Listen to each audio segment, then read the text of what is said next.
கல்லணை தஞ்சாவூர் மாவட்டத்தில் உள்ள ஒரு பழமையான அணை. இது சோழ மன்னன் கரிகாலனால் கிபி 1ஆம் நூற்றாண்டில் கட்டப்பட்டது. கல்லணை உலகின் பழமையான நீர்ப்பாசன திட்டங்களில் ஒன்றாகும். இந்தியாவின் தமிழ்நாட்டில் உள்ள உலக பழமை வாய்ந்த அணையாகும். மேலும் இந்தியாவில் முதல் அணையாகவும் கருதப்படுகிறது.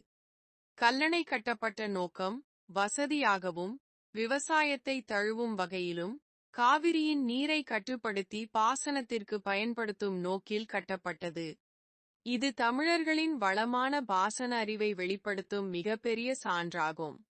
கல்லணை ஒரு ஸ்டோரேஜ் டேம் அல்ல, அதாவது இது நீரை தேக்குவதற்கான அணை அல்ல. இது நீரை வழிமாற்றும் வகையில் கட்டப்பட்டுள்ளது.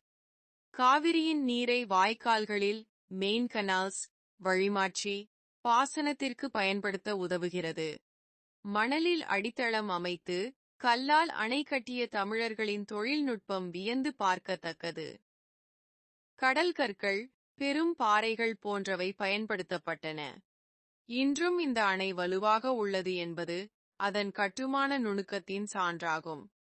கல்லணையின் நீளம் 1080 அடி, அகலம் 66 அடி, உயரம் 18 அடி. இது வெறும் கல்லும் களிமண்ணும் கொண்டு கட்டப்பட்ட ஒரு அமைப்பு.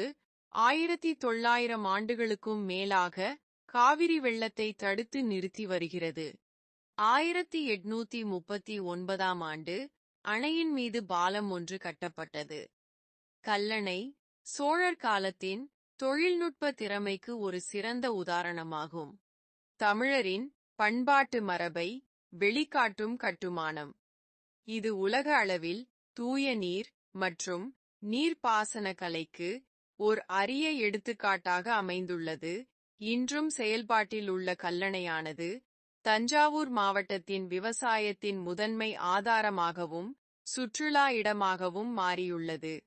கல்லணை என்பது பண்டைய தமிழ் அரசர்களின் நுண்ணறிவும் அறிவியலும் சுற்றுச்சூழல் பற்றிய புரிதலும் கொண்ட மிக முக்கியமான நினைவுச் சின்னமாக உள்ளது.